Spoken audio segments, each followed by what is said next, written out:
welcome to the second episode of The Strategy Edge. I'm your host, Kirtana Venkatesh, and today we have brand interventionist Christopher Roberts back with us. Welcome, Chris. Hi, Keith. Chris is a recognized authority in the world of business strategy and customer engagement. He's the managing director of Engage Strategy and also the creator of the Total Engagement Model. Today, we'll be delving into a very fascinating topic, which is defining your ideal customer. And I will let Chris unravel this mystery. So, a little tidbit for our listeners before we begin. This topic has also been widely discussed in Chris's book, 10 Reasons Why CX NPS Programs Fail, which is available worldwide on Amazon and Kindle. So, Chris, to begin with, it's a very intriguing question to ask any business leader. So, I'm going to delve into the basics first. In the realm of any business, who, in your view, is the ideal customer? Yeah, so when I look at ideal customers, I look at economics, right? And when you look at economics, all customers might buy the same product from you, but they're not equal. And I'll Right. explain what I mean. So, an ideal customer for me is someone who is loyal to you. In the sense is they will be with you for a long time, they'll keep repurchasing your products and services. So that's obvious. The second aspect is that if you introduce any new products, they will happily take those up, right? Right. Uh, and the third aspect is this is the most important aspect. They will recommend you to other people, correct? Now, I'll say something else with this. They are also the kind of people who will give you constructive feedback, you know. So they like you so much that they will give you constructive feedback, but in the nicest possible way. So that to me is an ideal customer, someone who is more than just who buys your products. They are almost a little bit inside your tent, right, as a brand. Right. That's a lot to think about. So you've mentioned that businesses need a particular mindset to attract and retain these customers, right? Especially these ideal clients is what we call them. So what kind of a mindset is that, and what exactly should businesses do to truly deserve these customers? Yeah, that's a great question, Keithana. So let me give you an example. What does it take to have a great friend? Yeah. So if you want to find someone and make them a great friend of yours, what does it take, right? So there are two ways you can go. You can kind of bribe them, take them out for coffee, take them out for lunch, buy them gifts and stuff like that, right? But to me, that's not going to create a loyal friend. Are you there as a shoulder to cry on? Are you there, to listen to them? Are you there to help them when they really need help, right? So it's the same with a business. Rather than saying to yourself, because I hear a lot of people saying this, how can we make customers loyal? And when you go down that path, you go down a bribery path. And the bribery path is let's offer them a discount, let's offer them a long-term discount, let's offer them frequent flyer points, let's offer them rewards programs. And to me, that's not a loyalty program. You're kind of paying for someone's loyalty.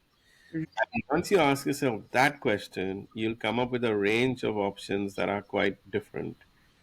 So for example, you might come up with an option that says, if a client that is a long-standing client is going through tough times, as an example with COVID, we had clients who were getting rid of staff and they couldn't pay us. Now, at that stage, we could go one of two ways. We could say, no, no, no, we're going to send the debt collectors, you have to pay us, blah, blah, blah, blah. But we knew there was a genuine issue. This is a long-standing, loyal client. And we took a softer approach and we were flexible in terms of, managing that client. They did eventually pay us, right? But as a result of how we treated them in their time of strife, they became a loyal customer for life. Right. So it comes down to how loyal are you to them. When a customer has an issue, do you go out of your way to fix it? Because that's what a loyal friend would do. It's those things. It's going above and beyond. Would you go above and beyond for your best friend? You would. In the same way, you need to go above and beyond for your clients. That's the mindset you need. How can we be more loyal um, to our clients? And this is a significant mindset shift. And once you crack this, it just opens up a whole different set of ideas and initiatives to drive customer loyalty. That's a very, very valuable perspective. But how can businesses effectively identify this ideal customer, especially when they have like a very diverse clientele?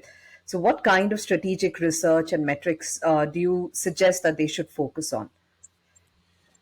Yeah, so when it comes to identifying this ideal client, you obviously can identify a lot of it through a very well designed strategic survey instrument. So you would measure, as an example, how likely are they to recommend you to other people using something like NPS. Maybe with your internal knowledge, you might already have their internal share of wallet with you. You might also have how long they've been a customer. But sometimes, just because someone has been a customer for a long time doesn't mean they're going to stay for a long time. So you could actually ask people, how likely are they to continue to do business with you? So asking these questions within a very well designed survey instrument allows you to really pinpoint who these people are.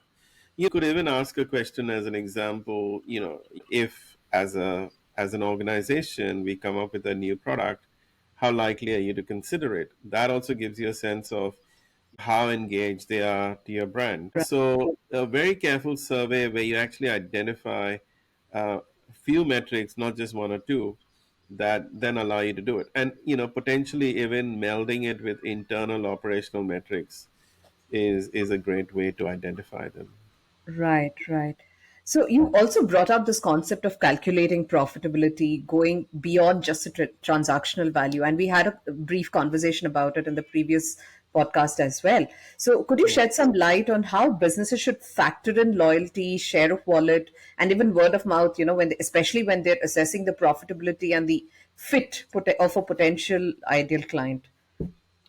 Yeah, look, I'll tell you an anecdote. I heard this story about a supermarket, right? So there is this old lady who is being difficult with the checkout person, and the checkout person then is rude to the customer as well, and then the customer leaves in a huff and a puff.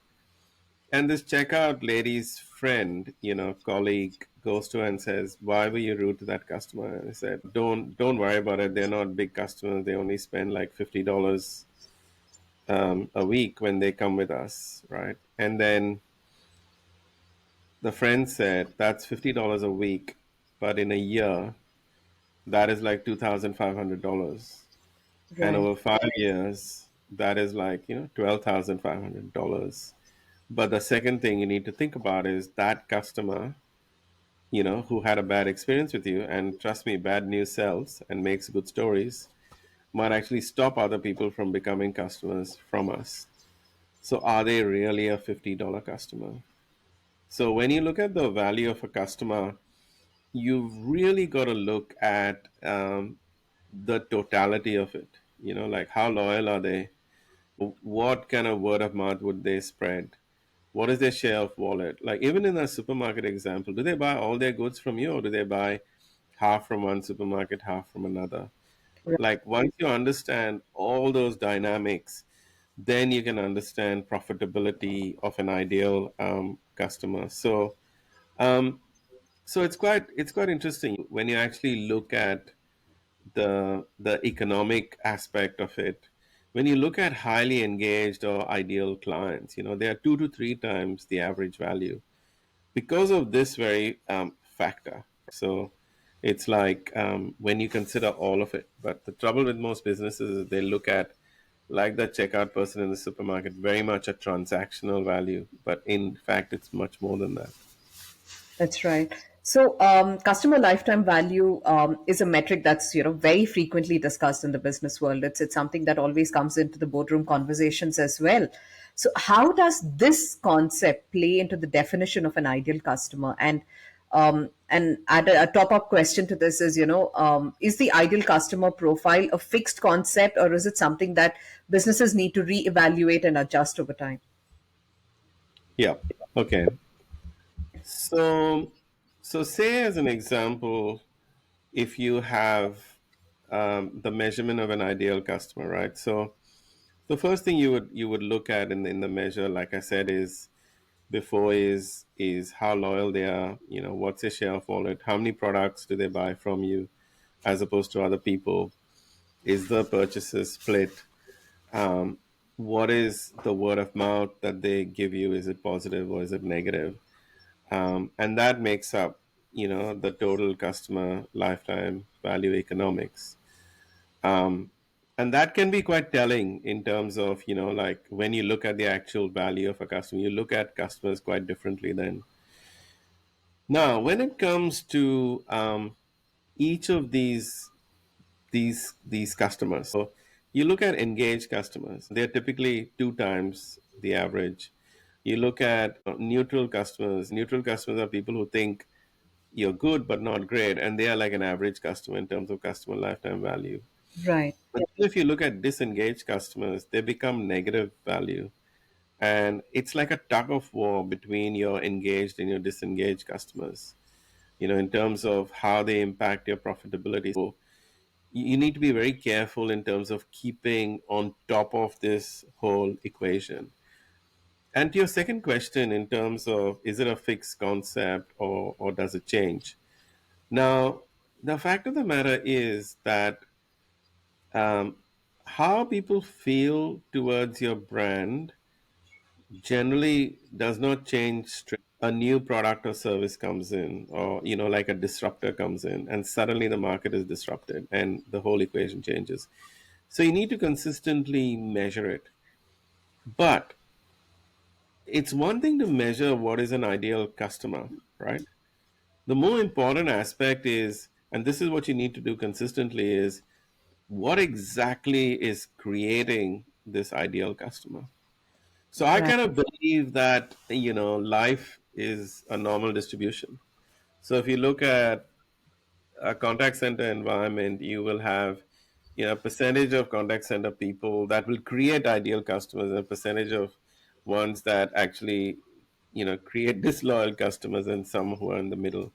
So what exactly is doing that? Same thing with salespeople, the same thing with products, the same thing with services. So the more important thing is, what is creating these ideal customers? What propositions, what products, what services, what touch points? And that is more important than actually knowing who an ideal customer is. That's right. A lot of valuable information, Chris, and I'm sure our listeners have gained some significant insights into, defining their ideal customers. So, as we wrap up today's episode, we'd like to give you a little teaser for our next conversation with Chris. In our next episode, we'll be discussing about why though CX and Net Promoter Score is easy to understand, it is extremely hard to execute. We'll explore the world of customer experience and Net Promoter Scores and understand why it's not just about understanding, but executing it. So do join us in the next episode. Thank you, Chris. Thanks, Keita.